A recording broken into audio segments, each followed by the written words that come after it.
నమస్తే. కేటీఆర్ వేసిన not to arrest పిటిషన్ని, క్వాష్ పిటిషన్ని హైకోర్టు డిస్మిస్ చేసింది. కొద్దిసేపటి క్రితమే ఈ తీర్పు వెలువడ్డది. ఇది ఒక బిగ్ బ్రేకింగ్ న్యూస్గా మన ముందు కనిపిస్తున్నది. నెక్స్ట్ ఏం జరగబోతున్నది? కేటీఆర్ని అరెస్టు చేయడానికి అన్ని అవకాశాలు ఇప్పుడు ఉన్నాయి. మరి అరెస్టు చేస్తారా?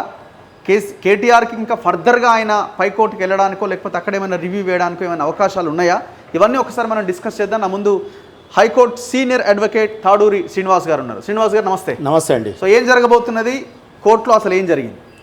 ఆశలు అడియాసలు అయిపోయాయన. ఓకే. కేటీఆర్ గారు పెట్టుకున్న ఆశలు అన్నీ పోయినాయి. ఇదేదో ముందే చట్టాలకు అనుగుణంగా తను సపోర్ట్ చేసి ఉంటే బాగుండేది, ఇన్వెస్టిగేషన్కి కోఆపరేట్ చేసి ఉంటే బాగుండేది. ఇవన్నీ రికార్డు మీదకి వస్తాయి కదా. పిలిచినా కానీ ఏసీబీ మళ్ళీ వెళ్ళిపోయినాడు, ఇన్వెస్టిగేషన్కి సహకరించట్లేదు అని ఏసీబీకి మళ్ళీ చెప్పుకోవడానికి కూడా అవకాశం ఏర్పడ్డది. ఓకే. సో ఈ రకంగా మించిపోయిందండి. దీంట్లో తను ఇంతకుముందు అంటా ఉంటాడుగా, దొరికిన దొంగ అనే డైలాగు, ఇవాళ ఈయనది కూడా అట్లనే అయిపోయింది.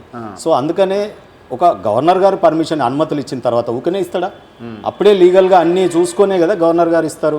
ఆ తర్వాత ప్రభుత్వం కేసు వేసింది, ఆ కేసుకు సహకరిస్తే అయిపోతుంది. ఈరోజు చిన్న ఉదాహరణ ఏంటి, లాయర్లని నేను ఎంబడి తీసుకుపోవాలి అని అన్నారు. లాయర్లు లాని ప్రొటెక్ట్ చేయడానికి ఉన్నారు తప్ప, అక్కడ చట్ట ఉల్లంఘన జరిగితే ప్రొటెక్ట్ చేయడానికి ఉన్నారు తప్ప, కేటీఆర్ ఏది మాట్లాడినా స్క్రిప్ట్ రాసేయడానికి లాయర్లు ఉండరు. ఏసీబీ ప్రభుత్వ ఏజెన్సీస్ ఏవైనా వాళ్ళు ప్రశ్నలు అడుగుతారు, నువ్వు సమాధానం చెప్పాలి.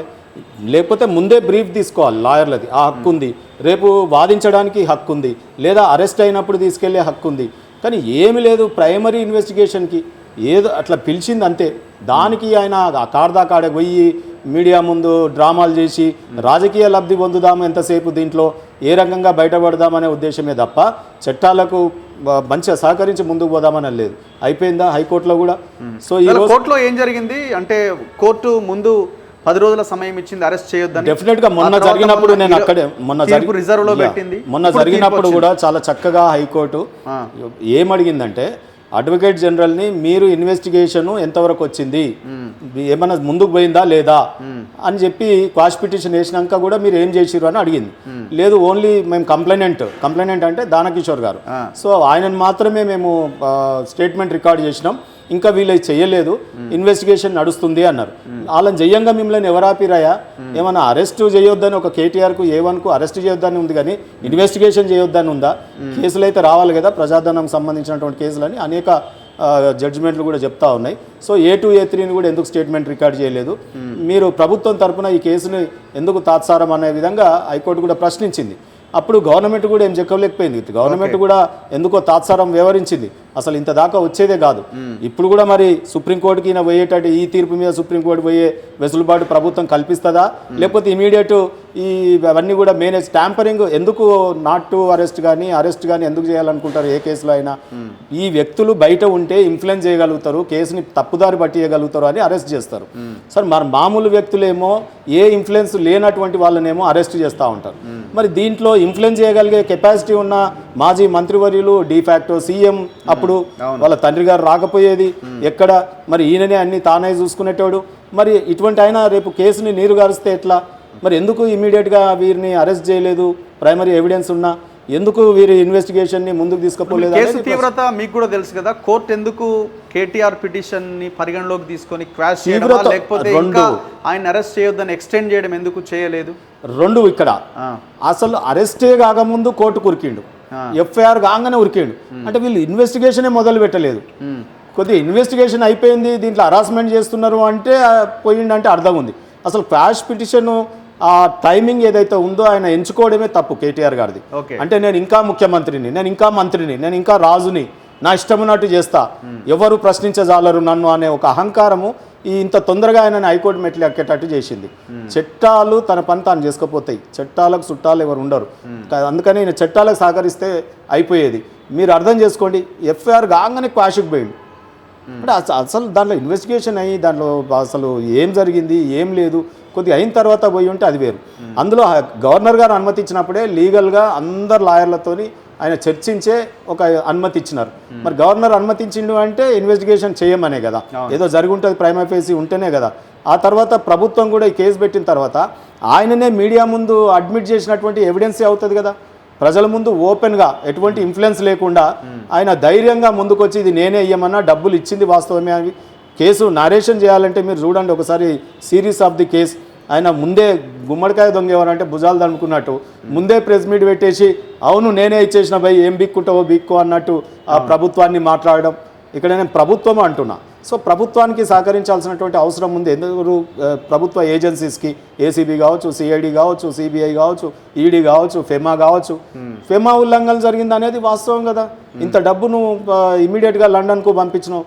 లండన్లో ఇవాళ రేపు ఎవరు చూడు లండన్కి ఎందుకు పోతారంటే లాస్ట్ రిసార్ట్ ఫర్ స్కౌండ్రల్స్ అన్నట్టు ఇవాళ ఏదైనా అవినీతి చేసిన వాళ్ళు అందరూ కూడా ఎక్కడ పోయి ఉంటున్నారు మీకు తెలియదా? బ్యాంకులో ముంచిన వాళ్ళు కానీ వీళ్ళు ముంచిన వాళ్ళు కానీ. మరి ఇది కూడా లండన్ బేస్డ్గానే నువ్వు ట్రాన్స్ఫర్ చేసినావు అంటే ఏమో మతలబ్ లండన్లో కూడా ఉంది ఇది. అవి కూడా బయటకు వెళ్తే ఇన్వెస్టిగేషన్లో అక్కడ నుండి డబ్బులు ఎక్కడ పోయినాయి కూడా తెలుసు. ఫర్దర్గా ఏంటి ఆయన ఇప్పుడు సింగిల్ బెంచ్ ఇచ్చిన తీర్పు కదా ఇది. సో మళ్ళీ డివిజన్ బెంచ్కి వెళ్ళడం అవకాశం పోవచ్చు లేదా డైరెక్ట్ సుప్రీంకోర్టు కూడా పోవచ్చు. డైరెక్ట్ సుప్రీంకోర్టు కూడా వెళ్ళొచ్చు. సో ఆ లోపు ఏసీబీ కూడా అరెస్ట్ చేయొచ్చు అరెస్ట్ చేయొచ్చు. కానీ 9 తారీఖు నోటీస్ ఇచ్చారు వీళ్ళు హడావిడిగా. సరే ఈరోజు జడ్జిమెంట్ ఉందని తెలుసు. ఇమీడియట్ నెక్స్ట్ డేదో ఈ రోజుదో ఇచ్చుంటే సరిపోయేది కదా ఏసీబీ కూడా. ఎక్కడో ఏంటంటే ఎట్లాగో ఈడీ ఫెమా ఉల్లంఘనలు జరుగుతూ ఉన్నాయి. వాళ్ళు పర్ఫెక్ట్ చేస్తారు ఇన్వెస్టిగేషన్. వాళ్ళ పర్ఫెక్షన్ ఇన్వెస్టిగేషన్లోని ఎవిడెన్సెస్ని మనం వాడుకుంటే సరిపోతుంది అన్నట్టు ఇన్కేపబుల్గా వ్యవహరించిందండి ఇక్కడ కూడా ఈ ప్రభుత్వం. చాలా అంటే తాత్సార వైఖరినే వెలిపించింది. ఏం అవకాశాలు ఉన్నాయి కేటీఆర్కి? ఇంకా కేటీఆర్ ఈ అరెస్ట్ కాకుండానే తప్పించుకోవడానికి అప్పీల్కు పోవచ్చు. ఈ అప్పీల్ లోపలనే ఏసీబీ ఇప్పుడు మొత్తం కోర్టు కేసే కొట్టేసింది. ఇంటరీమ్ ఆర్డర్స్ ఉండవు. ఇంటరీమ్ ఆర్డర్స్ లో నాట్ అరెస్ట్ పిటిషన్ మెయిన్ కేసే డిస్మిస్ అయిపోయింది. క్వాష్ పిటిషనే డిస్మిస్ అయింది. దాంట్లో ఉన్న ఇంటరీమ్ ఆర్డర్స్ కూడా ఇక పనిచేయవు. సో మెయిన్ జడ్జిమెంట్ మీద ఆధారపడి ఉంటుంది. ఇందులో మొదటి కేసుగా తీసుకుని మళ్ళీ డివిజన్ బెంచ్ కి సుప్రీంకోర్టుకి వెళ్ళాలన్నా మళ్ళీ ఫస్ట్ నుంచి ఇన్వెస్టిగేషన్ విచారణ జరగాల్సిందే. విచారణకు ఎప్పుడు కూడా కోర్టులు అడ్డం పడవు. నాకు తెలిసిన కాడికి majority of the cases prima facie ఉన్నదంటే ఇన్వెస్టిగేట్ చేయమంటారు. ప్రైమా ఫేసీ లేదు, పెట్టిన సెక్షన్ ఇంగ్రీడియంట్స్ లేవు అంటే డెఫినెట్గా చేస్తుంది. దీంట్లో ఇంకోటి 120B ఉంది, దాన్ని సైలెంట్గా ఉంటున్నారు. సో 120Bకి తప్పకుండా ఈ నాన్ బెయిలబుల్ అఫెన్సెస్ ఇలా పెట్టినవి అన్ని క్రిమినల్స్ 10 years ఉన్నాయి. సో ఇట్లయినా తప్పదు. ఇట్లా కాకుండా కూడా నీకు ప్రజాధనం దుర్వినియోగం అయింది ఇక్కడ. ఈయన సొంత డబ్బులు ఇండివిజువల్ కాదు, ఏదో దొంగతనం చేసి పారిపోతుంటే అరెస్ట్ అట్లా కాదు. ఎవిడెన్సెస్తో డాక్యుమెంటరీ ఎవిడెన్సెస్తో ఉన్నది కేసు. చాలా పకడ్బందీగా ఉన్నది. ఆయన చదువుకున్న ఆయన ఇవన్నీ తెలియంది కాదు. కానీ ఎట్లాగో నేను జైలుకు పోతా, కాకపోతే పొలిటికల్ మైలేజ్ తీసుకొని పోవాలనేది ఒక ఉద్దేశమై ఉంటుంది. రెండోది ఈ అరెస్టులు ఇవన్నీ ఒక రాజులాగా ప్రవర్తించినప్పుడు కొంత మానసికంగా ఆయన సిద్ధం అవ్వట్లేదు. ఇంతకుముందు ఏదో అనేసిండు, నేను పోయి యోగా చేసుకుంటా, నేను అది చేస్తా ఇది చేస్తా, లోపల టెన్షన్ ఉన్నది. ఇప్పుడు నేనేమంటా అంటే ఈ కాలం మారింది. ఇప్పుడు పోలీస్ అయ్యాండెడ్నెస్ లేదు. మీరే అన్నారు లండన్ పోలీసు ఇప్పుడు భద్రత కోసం బాధ్యత కోసం అని అవన్నీ కూడా చేసింది వీళ్ళే కదా. ఉన్న అధికారులు కూడా 10 ఏళ్ల గవర్నమెంట్లో పోలీసులు ఎంత చక్కగా ఉండాలి, మనం ఏ రకమైన హరాస్మెంట్ చేయొద్దు అని 10 ఏళ్లలో నేర్పించారు కదా. ఎవరు? కేసీఆర్ గారు, కేటీఆరే కదా. మరి అదే పోలీసు ఇవాళ నిన్ను పిలిస్తే నీకు భయం ఎందుకు? ఏదో లాగ్లో తొండలు ఇచ్చినట్టు లేకపోతే ఉల్టా తీసి కడతారు అన్నట్టు వెనకట స్టోరీస్ చదివి వెనకట పోలీసు అట్లా హరాస్మెంట్స్ ఉంటాయని భయపడుతున్నాడా? ఉన్నారు కదా లాయర్లు చుట్టుపక్కల ఉన్నారు. మీకు రానియకపోయినా బయటనే ఉన్నారు. ఎంతసేపు అని లోపల పెట్టుకుంటారు. సో ఆ తర్వాత నాట్ టు అరెస్ట్ ఉంది. అరెస్ట్ అయితే చేయలేరు కదా. సో అనవసరంగా కేటీఆర్ గారు నిన్న పోయి ఉంటే ప్రజలలో దోషిగా నిలబడకపోయేవాడు. ఇప్పుడు ప్రజలు అరే పోలీసు వాళ్ళు పిలిస్తే పోయి మాట్లాడవచ్చు, దానికి ఏముందా, ఈయన ఇట్లా భయపడి ఉరుకుతున్నాడు అన్నట్టు వచ్చింది కింద. సామాన్య ప్రజలు అనుకుంటుంటే విన్నా నేను. సో చట్టాలను కూడా ఈయన కొంత మేరకు ఇన్ఫ్లుయెన్స్ చేసి ఇలా నేను ఏదైనా సాధించగలుగుతానని మెసేజ్. వీళ్ళకి హోప్ ఎక్కడిది అంటే మన కోర్టుకు వెళ్తే ఇంకా not to arrest order extend అవుద్దనో క్వాష్ చేస్తారనో, అంటే అక్కడ జరిగింది కోర్టు దృష్టికి ఆల్రెడీ వచ్చింది, వాళ్ళకు కూడా తెలుసు కదా. అందులో అది జనం డబ్బుకు సంబంధించిన విషయం కదా. అదే కోర్టులో ఆంధ్రప్రదేశ్ చంద్రబాబు నాయుడు కేసు కూడా ఇట్లాంటిదే కదా. మీరు ఏమనుకున్నారంటే మీడియా ఒత్తిడి ద్వారా, మీడియా స్టేట్మెంట్స్ ద్వారా నేను హైకోర్టు మీద ఒత్తిడి క్రియేట్ చేయగలుగుతాను. But anybody cannot influence high court. న్యాయ వ్యవస్థ మీద నమ్మకం ఉంది. సో కొన్ని విషయాలలో రూమర్స్ ఏవైతే ఉన్నాయో ఆయన దాన్ని కన్సిడర్లోకి తీసుకొని నేను హైకోర్టుని ఏమన్నా ఒత్తిడి క్రియేట్ చేసి ఏమన్నా మేనేజ్ చేసే ప్రయత్నాలు చేస్తాను అనుకున్నాడో. ఇప్పుడు వీళ్ళు లీగల్ బ్యాటిల్ నుంచి పూర్తిగా తప్పుకోవడానికి అవకాశాలు ఎక్కువ ఉన్నాయా? ఇంకా చేయడానికి ఏమీ లేవండి. అసలు ఫెమా ఉల్లంఘనలు ఉండదు. మీకు తెలియాల్సింది ఏంటంటే పొలిటికల్ గా వాళ్ళ జనాల్లోకి వెళ్ళే అంశమే ఉంటది. ఇప్పుడు ఎప్పుడు కూడా ప్రొసీజరల్ ల్యాబ్స్ అని ఒక చిన్న కేసుగా చూపించే ప్రయత్నం చేస్తున్నాడు ఆయన. ఏది నేను ఓన్లీ అడ్మిన్లో ఏదో అధికారులు చేసిన తప్పు ఏదో అట్లా జరిగిపోయింది, డబ్బులు ఎక్కడ పోయినాయి, నేను పంపిన డబ్బులు ఎవరికి ఇవ్వాలని ఆ ఇచ్చిన ఆయన తీసుకున్న ఆయన ఏదైతే ఉన్నదో 55 కోట్లు ఏదైతే కంపెనీకి ఇచ్చిండో ఈ కార్ రేస్ FUO, అది ప్రైవేట్ కంపెనీ గవర్నమెంట్ కంపెనీ? గవర్నమెంట్కి పోయినాయా? ఈ ప్రజాధనం ఇది. ఈ గవర్నమెంట్ సొమ్ము గవర్నమెంట్కి పోయినట్టు మాట్లాడుతున్నా, అదొక ప్రైవేట్ కంపెనీ. వాళ్ళు లండన్లో వేరే రకమైన క్విట్ ప్రోకో ఉంటుంది, ఇలా బయటపడ్డేగా 41 కోట్లు అవును మొన్నటిదాకా దాచిపెట్టాం. మరి దానికి సమాధానం చెప్పు, ఎందుకు ఇచ్చింది ఇదే కంపెనీ, ఎందుకు ఇచ్చింది, దీనికే ఎందుకు ఈ కార్ రేసు ఇచ్చినావు నువ్వు? అవును క్లియర్గా ఇవన్నీ బయట ఇప్పుడు ఇక పొలిటికల్గా ప్రజల్లోకి దీన్ని తీసుకెళ్లే ప్రయత్నం చేస్తుండొచ్చేమి. ఇక అంటే నెక్స్ట్ ఈ లీగల్ బ్యాటిల్ అయిపోయిందిగా, దీన్ని ఇక్కడ ఏం చేయలేమని చెప్పి ఇంకా జనాల్లో ఎట్లా తప్పించుకోవాలి అన్న నేనేమో ఇక్కడ ఆయన మర్చిపోతున్నాడు ఏంటంటే ఇది ప్రజల సొమ్ము, ప్రజలు మా సొమ్ముని గట్లెట్లు ఇచ్చే అప్పనంగా అనే ఆలోచన ఉంది. నువ్వు ప్రజల్ని ఎట్లా మారుస్తావు? ఇది ప్రజాధన దుర్వినియోగం ఈ కేసు. వ్యక్తిగతమైన కేసులు డిఫరెంట్. కేటీఆర్ సంపాదించుకున్న సొమ్ము రేసుకు పెట్టిండా, ఇంకో దాన్ని పెట్టిండా, పొడగొట్టిండా, ఉన్నాడా కాదు. ఇది ప్రజల కన్సర్న్ ఉంటుంది, ఇది మా డబ్బు అని ఫీల్ అవుతున్నారు. ఆయన ఎవరు ఇయనీకి అన్నట్టు ఉల్టా ఉంది. సో ఆయన రాజకీయంగా పరిపక్వత చెందలే కేటీఆర్. అపరిపక్వంగా ఆయనకు ఉన్నటువంటి పొలిటికల్గా కానీ లేకపోతే ఉద్యమ కాలంలో కానీ తెలంగాణ స్వభావం కానీ ప్రజల స్వభావం కానీ, ఆయన అంతకుముందు గుంటూరులో నీళ్ళు తాగే హై స్కూల్ చదివేటప్పుడు, పూనాలో గ్రాడ్యుయేషన్ అప్పుడు చదివే, పీజీ అప్పుడేమో అమెరికా నీళ్ళు తాగే, గండిపేట నీళ్ళు తాగుతాయి కదా, గండిపేట నీళ్ళు తాగితే ఏమంటారు వెనకట, గండిపేటగా జో పానీ పియేగా ఓ వాపస్ నై జాయేగా. సో ఇక్కడ నేల స్వభావం కానీ, ఇక్కడ తెలంగాణ ఆత్మగౌరవం కానీ, తెలంగాణ ప్రజల ఆలోచనలు కానీ ఇవన్నిటికీ డిస్కనెక్ట్ చేసుకున్న నాయకుడు, అపరిపక్వత చెందినటువంటి నాయకుడు. సో ఈ చట్టాలకు భయపడే నాయకుడు అనేటోడు కూడా చట్టాలకు అనుగుణంగా ధైర్యంగా ఇప్పుడు గురించాలి ధైర్యం. ఇప్పుడు ఆయన ఒకవేళ సమస్యగా ఫీల్ అయితే ఆయన నాయకుడిగా ధీరోత్తముడిగా ఆయన వెళ్ళి ఏసీబీ కానీ సిబిఐ కానీ ఈడీ కానీ ఫెమా కానీ ఇవన్నీ ఫేస్ చేయాల్సిన అవసరం. ఇప్పుడు 9th రోజున ఏసీబీ నోటీస్ ఇచ్చింది. 9th నోటీస్ 9న ఇచ్చినాం కాబట్టి రేపు అరెస్ట్ చేయొద్దని ఏమైనా ఉంటుందా? ఏం లేదండి, ఏం లేదు. సో నోటీస్కి ఈ రోజు నాట్ టు అరెస్ట్ అనేది ఇక లేదు.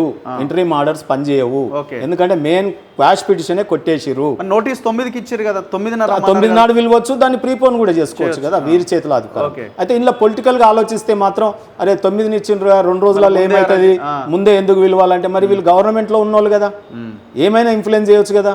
అసలు నిజంగా చెప్తే ఇటువంటి అరెస్టులు పెద్దోళ్ళ దాంట్లో జల్దీ కావాలి, చిన్న మామూలు ప్రజానికం మీద కాదు. రఘు గారు, రామూరు ప్రజానికన్నేమో ఇమీడియట్ అరెస్ట్ చేస్తారు, అరే వీళ్ళనేమో బయట తిరగనిస్తారు. ఏమైనా ఇన్ఫ్లుయెన్స్ చేయగలిగితే వీళ్ళు చేయగలుగుతారు కదా. సో ఢిల్లీకి వెళ్ళి లాయర్లు వచ్చారు. ఇక్కడ తెలంగాణలో మొత్తం ఇంత పెద్ద లాయర్ వ్యవస్థ ఉంది అంటే ఈ 10 ఏళ్ల తెలంగాణలో నువ్వు లాయర్లను కూడా గట్టి లాయర్లను తయారు చేయలేకపోయినావా? లేకపోతే ఇక్కడ లాయర్ల మీద నమ్మకం లేదా? తెలంగాణ లాయర్ల మీద ఢిల్లీది, అది కూడా పార్టీ ఫండ్ ఖర్చు పెట్టి చేస్తున్నారండి, జేబులకి వెళ్ళి పెట్టట్లేదు. ఇక ఎంత ఉంటుంది అనేది అఫీషియల్గా మనం మాట్లాడలేదు. ఇక ఎంత ఇచ్చిరు అనేది నేను అనేది ఏంటంటే అదే మీరు మాట్లాడండి. సో నేనేమంటున్నానంటే ఈరోజు కేటీఆర్ కానీ అసలు కేసీఆర్ ఎందుకు మరి అడ్వైజ్ చేయట్లేదు నాకు అర్థమవుతలేదు. అసలు ఈ విషయంలో ఇవన్నీ కూడా ఉండి ఫామ్ హౌస్లో అసలు బయటకు వచ్చి ప్రజలకు ఒక ఇది చెప్పట్లేదు. ఇంకొకటి మీకు ఒక కొత్త విషయం చెప్తాను. హెచ్ఎండిఏకి చైర్మన్ ఎవరు తెలుసా? సీఎం. హెచ్ఎండిఏకి వైస్ చైర్మన్ ఎవరు? కేటీఆర్. హెచ్ఎండిఏ బోర్డు మీటింగ్ ఉంటుంది, అదొక స్వయం ప్రతిపత్తి. హెచ్ఎండిఏకి ఇచ్చిన ఇన్కమ్ ప్రభుత్వ సొమ్మ. నేను ఎంఏయుడి మినిస్టర్గా నాకు అధికారం ఉంది, అది మాకు సబ్ కాబట్టి నేను దాని మీద ఆదేశాలు ఇచ్చినా అని అంటున్నాడు. మరి దీనికి ఏమన్నా సొమ్ము ఇచ్చినవా? ఎంఏయుడికి వెళ్ళి వచ్చిన సొమ్మ. మరి డైరెక్ట్ ఎంఏయుడి ప్రభుత్వము నేరుగా ఆ మంత్రిత్వ శాఖకి వెళ్ళి ఖర్చు పెట్టవచ్చు కదా నువ్వు. హెచ్ఎండిఏ ఎందుకు తీసుకున్నావు? హెచ్ఎండిఏ తెలంగాణ భూములు అమ్మిన సొమ్ము ఉంది. తెలంగాణ భూములు అంటే ఎవరి? ప్రజల యొక్క సొమ్ము. సో ఈ సొమ్ముని దారాదత్తంగా అప్లై చేసిండు. సో చూడండి ఎంత దీంట్లో ఉల్లంఘనలు జరిగినాయి. దీన్ని నేరుగా ఆయన కంపెనీకి చెల్లించడం. సో ఈ రకంగా ఇది ఇలా దొరికిన దొంగ అండి. నాకు తెలిసి అయితే దీంట్లో బయటపడే జాలడు. సో కొద్దిగా డిలే అవుతుంది, ఎందుకంటే చట్టాలు డ్యూ ప్రాసెస్ ఆఫ్ లా ఉంటాయి కాబట్టి మనం అన్నది అనుకున్నట్టుగా ప్రభుత్వం చిత్తశుద్ధి కూడా కావాలి.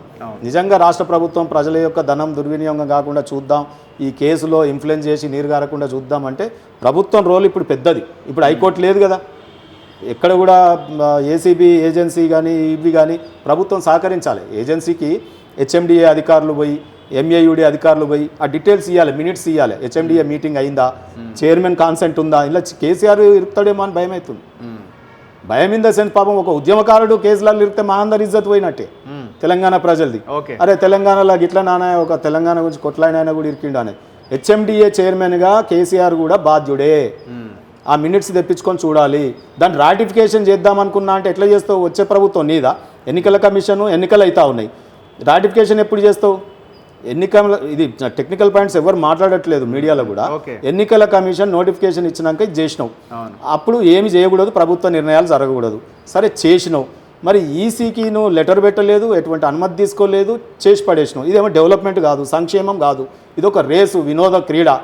సో వికృత క్రీడ కూడా అనవచ్చు. ఎందుకంటే దాన్ని ఇన్ఫ్లుయెన్స్ అయ్యి రోడ్ల మీద పిల్లలు కార్లు కొనుక్కొని బండ్లు కొనుక్కొని స్పీడ్గా నడిచి రేపు నేను ఏదో స్పోర్ట్ అవుతా అన్నట్టు స్పోర్ట్ని ఎంకరేజ్ చేసినట్టు ఏదో కబడ్డీ వాలీబాల్ కూడా కాదు, ఆ స్పోర్ట్కి ఇన్ఫ్లుయెన్స్ అయ్యి ఇబ్బంది పడతారు. సో దీంట్లో హెచ్ఎండిఏ తర్వాత నన్న రాటిఫికేషన్ ప్రభుత్వమే రావచ్చు రాకపోవచ్చు, నీకు మంత్రిగా అనుభవం లేదా? మరి ప్రభుత్వ అధికారులు కూడా ఆ రోజున్న అధికారులు కూడా రేపు ప్రభుత్వం రావచ్చు రాకపోవచ్చు, ఇప్పుడు మేము ఇస్తే రేపు ఎప్పుడు రాటిఫికేషన్ చేసుకుంటాం దీన్ని? హెచ్ఎండిఏకి సెపరేట్ బోర్డు మీటింగ్ ఉంటుంది, మినిట్స్ ఉంటుంది, అవన్నీ తీయాలి మీరు. రైట్. ఎనీవే చూద్దాం ఏం జరుగుతుంది అన్నది. మరి ఎప్పుడు అరెస్ట్ చేస్తారు, ఎట్లా ఉంటుంది నెక్స్ట్ ఫర్దర్గా ఆయన ముందున్న మార్గాలు ఏంటి, ఆయన ఏం స్ట్రాటజీతో ప్లాన్తో ముందుకెళ్తారు అన్నది. Thank you very much Srinivas గారు. సో ఇది హైకోర్టు అడ్వకేట్ శ్రీనివాస్ గారితో స్పెషల్ ఇంటర్వ్యూ. చూస్తూనే ఉండండి మన తొలి వెలుగు.